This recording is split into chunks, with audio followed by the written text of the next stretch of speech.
So, hey guys, welcome back. I hope you've been enjoying this series. I feel like I needed to make a video just because everything that I've been dealing with. I wanted to talk to people who actually make me happy, and that is my few supporters. But we're gonna grow and get big. I promise you, mark my words. So, welcome back to Joy Serendipity, where we blend pop culture and personal growth and talk about topics that help you become a better person. Today we're going to talk about softness, whimsy, quirk, and what it means to stay tender in a world that tells women to toughen up. I may sound a little bit off because I have a migraine and it's not getting any better. So yeah, I'm just taking things slow. But yeah, we're going to learn how to toughen up. This guides us through that whole situation. And it's dealing with one of TV's most lovable, chaotic, pastel-wearing optimists. And that's Jessica Day from New Girl, sorry. So, if you've ever been told that you were too emotional, too sensitive, or too much, this video is for you. So stay tuned because this is going to be a fun, whimsical type of video. Talking about a show that I know a lot of people don't really know about, but maybe this will get you interested in watching it. So subscribe, like, and share, and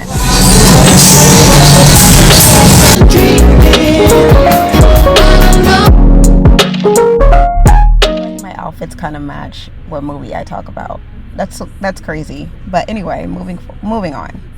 So Jessica Day is what some people might call the quirky friend, but she's actually the blueprint, in my opinion. She's the blueprint for embracing femininity, softness, and emotion without shame.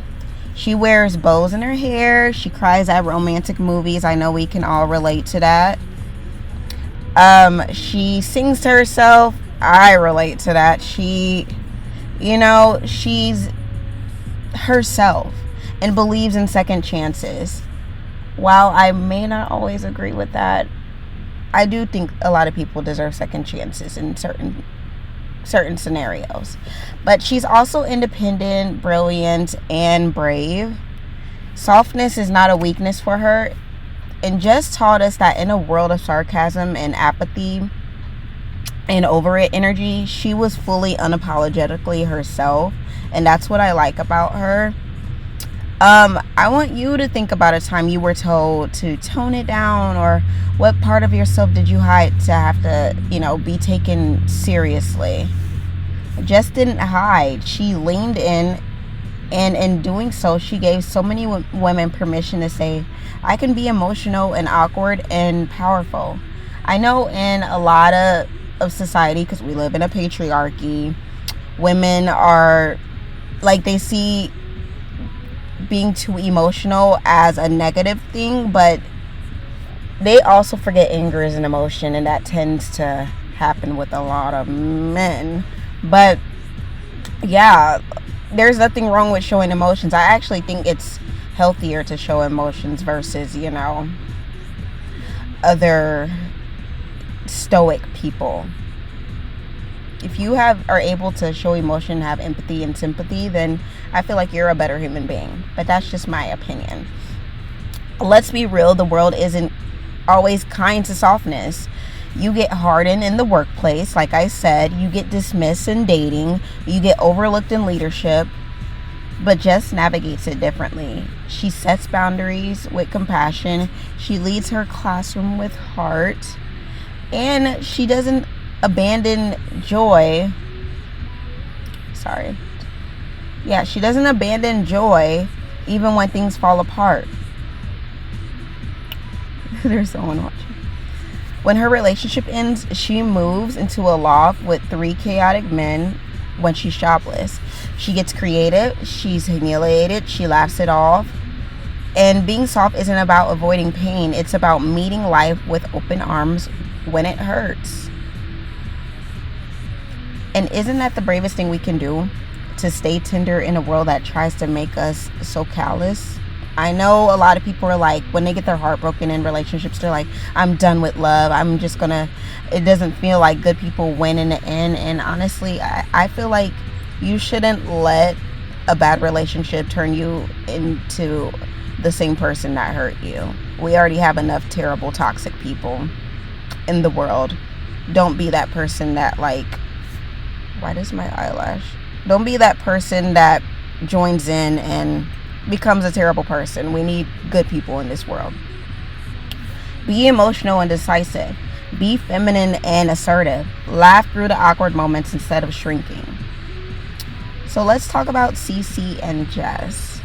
Their friendship is like, it's such a vibe where one is poised and edgy and the other is bubbly and bright, but they balance each other out. Cece never tried to make Jess cooler, and Jess never tried to make Cece softer. And that's what real friendship looks like. It's accepting, it's nurturing, it's evolving. So this is a quote I want you to take with you. You can put it on your alarm clock, you can put it on your desktop, you can put it on your mirror or whatnot, or send it to a friend who needs to hear it. You deserve friendships that don't require editing who you are. Again, you deserve friendships that don't require editing who you are. In the loft, that wasn't just a place for them to live or her to live. It was a chosen family.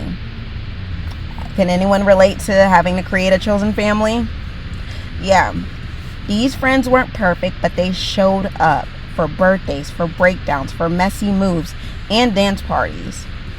Who's in your chosen family? I know a lot of people, just based off of like scrolling TikTok, have had to leave their families because it just didn't quite feel like one, and they got tired and went no contact. So I want to know who you guys' chosen family is. Who lets you show up in all your softness without judgment? How did you pick those people to be in your chosen family? Let me know in the comments for that one, because a lot of people can use it. So how do we channel Jess in our everyday real life? So you could start by wearing what makes you feel happy, not what's trending. So here's the crazy thing. I've done a blog post about how your closet should be filled with, staples instead of trends, because trends are always cycling out. Like, it may be in now and then out the next day, and then you have a closet full of a bunch of things that you don't wear nor like. You just bought it to fit in. I also did a TikTok on it as well, as how people are shopping for trends and not for staples. Your closet should consist of things that you like, but also things that you can switch up and make 17 different outfits. And that's where you have a closet that you don't walk in and say, hey, what am I gonna wear? But I also brought that up because I see TikToks all the time where there's girls are like, so what are we wearing? So what are we doing? So what kind of jeans are we, like, why can't you just wear what you want and be comfortable in being different? We need difference in this world. I hate seeing everyone with the same personality, with the same outfit, same hair. Stop asking what are we wearing and ask yourself, what am I wearing that makes me happy? If you want to wear that polka dot skirt and that striped shirt, wear it, and stop looking for validation from other people online. Who knows, you may start a trend all because you were yourself. I honestly feel like we need more leaders who aren't afraid to be themselves. We do. So, what was I saying? Wearing what makes you happy. And let's see, letting yourself cry without apology. I remember in college, I was just overwhelmed and stressed. And there was this guy I was like close friends with. And the words, I don't know why the words, what's wrong, when I'm like really building up and like stressed. I have lip gloss. But like, yeah, once he said what's wrong, that's when the waterworks came out. And you know what? I like that he allowed me to cry and wasn't judgmental about it. Because normally I'm known to be like, have it all together, stoic. I've been this way since I was 12. And he allowed me to like be upset and cry and show another emotion outside of having it all together, whereas the people closest to me put me down and don't allow me to have those various emotions. If we were meant to have one emotion of always being happy, we would have been born that way, but we don't. And so I feel like a lot of people who like to control other people's emotions need to be aware of that. But I'm glad I digress, because I went off on a tangent. But that is just my opinion, because I'm sick of dealing with people who don't want you to cry. Whatever. So also you're being goofy on purpose, not by accident. Like, you're actually having fun in life and finding the joys in mundane things. Starting over when life falls apart. Like Jess, once she got broken up with, she like didn't just sit there and just oh, woe is me, and oh my goodness, like, what do I do now with life?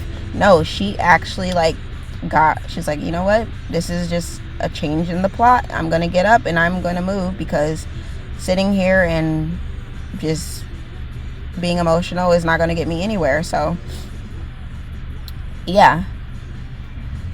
What else can you learn from her? I would say believing in magic again.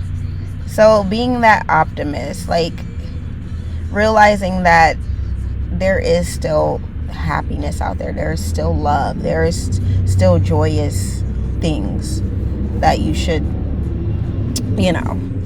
there is strength in being gentle. There is power in being optimistic and optimism. And there is beauty in choosing softness again and again and again and again. So if you're the soft girl in your friend group, don't harden, bloom. The world needs more women who lead with heart. Trust me, we can all see it in the news every day. We need compassion. We need people who still have a heart and have emotions. So Just Day taught us that we don't have to be tough to be strong. That softness is not the opposite of resilience. It is resilience. So keep your silly, sparkle, sensitive self. Laugh loudly, love deeply, and cry when you need to. If this video gave you warm fuzzies, hit like, subscribe, and share with someone who needs a hug in video form. Let me know in the comments, are you Jess in your group, or the Cece or Schmidt? I want you to let me know in the comments, and I will see you guys in the next video. And also put your guess of what show I'm doing next. Trust me, it's a good one, and a lot of people don't remember it, so maybe I'm showing my age. But yeah, thank you. You guys have a great day.